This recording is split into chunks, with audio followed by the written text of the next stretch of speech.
সুপ্রিয় অষ্টম শ্রেণীর শিক্ষার্থীবৃন্দ, আসসালামু আলাইকুম and welcome to RK English care. আজকের ভিডিওতে আমি আলোচনা করব তোমাদের অষ্টম শ্রেণীর ইংরেজি বইয়ের unit 6 lesson 4 boarding the plane. Boarding the plane মানে হচ্ছে প্লেনে আরোহণ করা। তো প্রিয় শিক্ষার্থীরা, এখানে প্রথমেই দেখো একটি টেক্সট দেয়া রয়েছে এবং তারপরে এখানে প্রশ্ন রয়েছে, 4টি প্রশ্ন রয়েছে। তারপর বি নাম্বার একটি কাজ দিয়েছে, এখানে বলা হয়েছে listen to the teacher oblique CD and complete the chart, অর্থাৎ শিক্ষকের কথা শোনো অথবা সিডি শোনো, তারপরে এই চার্টটাকে সম্পন্ন করো। First one is done for you, প্রথমটি তোমাদের জন্য করে দেওয়া হয়েছে।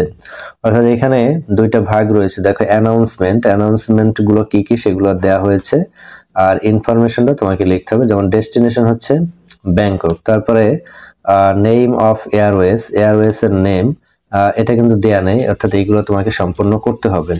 তো আজকের এই ভিডিওতে আমরা এই সকল অ্যাক্টিভিটি সম্পন্ন করব, তাই বুঝতেই পারছো ভিডিওটি তোমাদের জন্য কতটা গুরুত্বপূর্ণ হতে যাচ্ছে, তাই না টেনে সম্পূর্ণ ভিডিওটি দেখার অনুরোধ রইল। প্রিয় শিক্ষার্থীরা, লিসনের শুরুতেই এখানে দেখো কিওয়ার্ড নামে কিছু ওয়ার্ড রয়েছে এখানে, যার অর্থগুলো আমরা একটু জেনে নেব। এখানে দেখো সিজ মানে হচ্ছে কোনো কিছু দখল করা। এরপরে এনক্লোজড হচ্ছে আবদ্ধ বা সীমাবদ্ধ একটা সংরক্ষিত এলাকা। এরপরে ফর্মালিটি হচ্ছে আনুষ্ঠানিকতা। এরপরে জেল হচ্ছে, জেলকে আমরা জেলই বলতে পারি বা এক ধরনের লিকুইড, এটা হচ্ছে জেল। এরপর দেখো এখানে একটা টেক্সট রয়েছে, তো টেক্সটটি বাংলা অর্থ সহ আমরা এখন পড়বো, কিন্তু তার পূর্বে এখান থেকে কিছু গুরুত্বপূর্ণ ওয়ার্ড মিনিং তোমাদেরকে দিতে চাই, যার ফলে তোমরা এই প্যাসেজটিকে আরো সুন্দর করে বুঝতে পারবে। তো এখানে দেখো আমাদের যে ওয়ার্ড মিনিং রয়েছে, প্রথমে রয়েছে সিজ মানে হচ্ছে দখল করা বা জব্দ করা। এনক্লোজড আবদ্ধ বা ঘেরাও করা। ফর্মালিটি মানে হচ্ছে আনুষ্ঠানিকতা। এরপরে দেখো জেল জাতীয় পদার্থ বা তরল। এরপর হচ্ছে লাগেজ মানে হচ্ছে মালপত্র। এরপরে সিকিউরিটি মানে হচ্ছে নিরাপত্তা। চেকড ইন নিবন্ধিত বা চেক করা। এরপর হচ্ছে হ্যান্ড লাগেজ মানে হচ্ছে হাতে বহনযোগ্য ব্যাগ। এরপরে হচ্ছে অফিসিয়ালস মানে কর্মকর্তা। বোর্ডিং মানে বিমানে ওঠা বা আরোহণ করা। প্যাসেঞ্জার্স যাত্রীরা। উইন্ডো সিট জানালার পাশের আসন। এরপরে দেখো রো নাম্বার মানে হচ্ছে সারির নম্বর। অ্যানাউন্সমেন্ট ঘোষণা। এরপরে ডেস্টিনেশন মানে হচ্ছে গন্তব্য। তো প্রিয় শিক্ষার্থীরা, এখান থেকে গুরুত্বপূর্ণ ওয়ার্ড মিনিং গুলো আমরা দেখে নিলাম। এখন আমরা যে টেক্সটটি রয়েছে সেটিকে বাংলা অর্থ সহ পড়ব এবং বাকি অ্যাক্টিভিটিস গুলো সম্পন্ন করব। Mita, Zara, Mr and Mrs Islam all sit at the lounge. Mita, Zara, Mr এবং মিসেস ইসলাম সকলেই লাউঞ্জে বসে আছেন। They all have hand luggage with them, তাদের সবার কাছেই হাতে বহনযোগ্য ব্যাগ রয়েছে। মিস্টার ইসলাম জিজ্ঞেস করলেন, Mita, Zara, are you two carrying any liquid, lotion, gel or cream in your carry on luggage. অর্থাৎ তিনি মিতা এবং যারাকে জিজ্ঞেস করলেন যে তোমরা দুজনে কি তোমাদের এই ব্যাগের মধ্যে কোনো ধরনের তরল, লোশন, জেল অথবা ক্রিম নিয়েছো কিনা। I have a small lip gel in it, আমার ব্যাগের মধ্যে একটি ছোট লিপ জেল রয়েছে। হোয়াই আঙ্কেল, কিন্তু কেন চাচা। Well, if it is very small one there is no problem, যদি এটা খুব ছোট একটা হয় তাহলে কোনো সমস্যা নেই। But if you have more than 100 ml, কিন্তু তুমি যদি 100 ml এর বেশি বহন করো, you have to put it in the checked in luggage, তাহলে এটা তোমাকে পরীক্ষা করা লাগেজের মধ্যে দিতে হবে।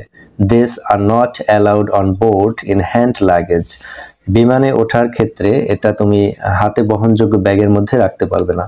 ফর সিকিউরিটি রিজনস, নিরাপত্তার কারণে, the officials who do the baggage checking will seize and throw them away, নিরাপত্তার স্বার্থে তাহলে যে সকল অফিসিয়ালস বা কর্মকর্তা রয়েছেন তারা চেক করার সময় এটাকে জব্দ করবে এবং ফেলে দেবে। মিতা, যারা, ঝুমা ইসলাম and Mazharul Islam go through the security checking and wait in the enclosed area, অর্থাৎ মিতা, যারা এবং ঝুমা ইসলাম এবং মাজহারুল ইসলাম তারা সকলেই এই যে নিরাপত্তা চেকিং রয়েছে সেটি পার করলেন এবং সংরক্ষিত এলাকায় অপেক্ষা করলেন।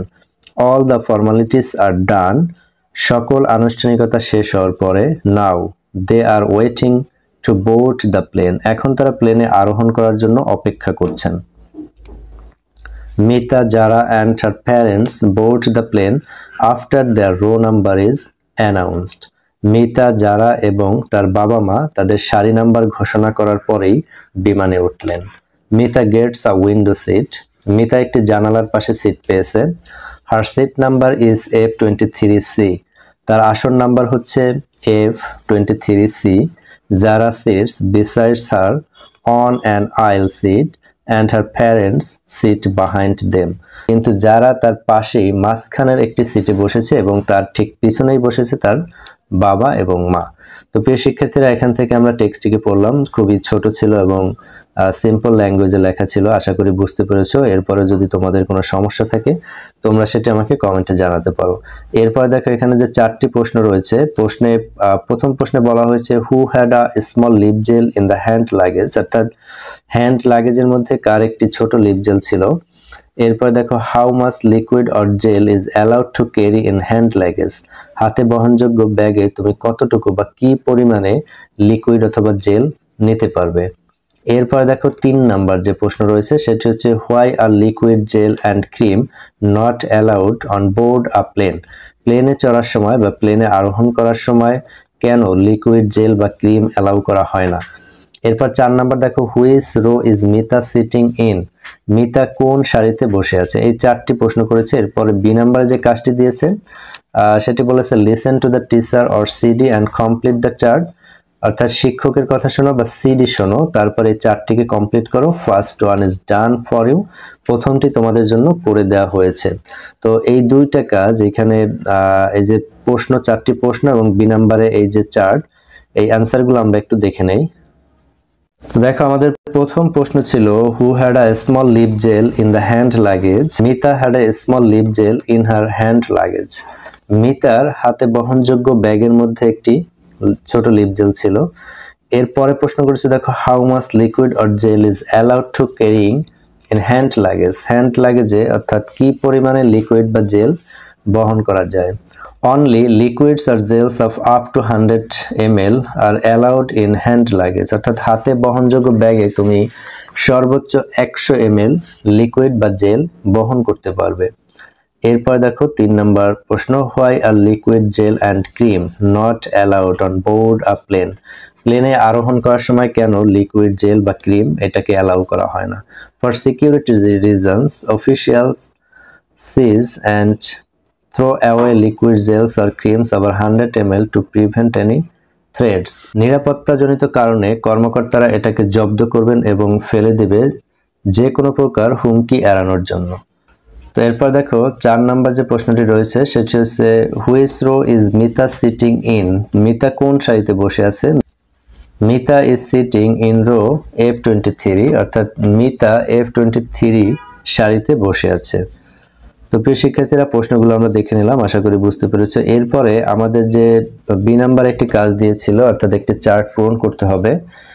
প্রথমে বলা হয়েছিল যে শিক্ষকের কথা শোনো অথবা সিডি শোনো, তারপরে চার্টটাকে পূরণ করো। তো সেটাকে আমরা একটু দেখে নেই।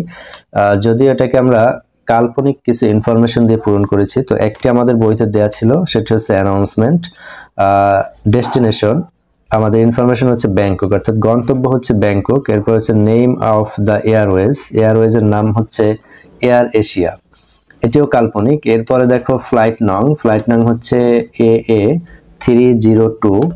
Rho numbers of passengers call first to board, অর্থাৎ যে সকল সারির প্যাসেঞ্জারকে প্রথমে বিমানে ওঠার জন্য ডাকা হয়েছিল সেটা হচ্ছে 1 to 15, অর্থাৎ 1 থেকে 15। এরপরে রোজ কল ফর বোর্ডিং লাস্ট, অর্থাৎ যাদেরকে শেষে ডাকা হয়েছিল তারা হচ্ছে 30 থেকে 40। ফাইনাল কল ফর বোর্ডিং, এটা হচ্ছে অল রিমেইনিং প্যাসেঞ্জার্স, অর্থাৎ যারা অবশিষ্ট ছিল তারা সকলে। তো প্রিয় শিক্ষার্থীরা, আজকের ভিডিওটি আমি এখানে শেষ করব। আশা করি ভিডিওটি তোমাদের ভালো লেগেছে। তো ভিডিওটি তোমরা লাইক কমেন্ট শেয়ার করতে পারো এবং অবশ্যই চ্যানেলটি সাবস্ক্রাইব করে পাশে থাকবে।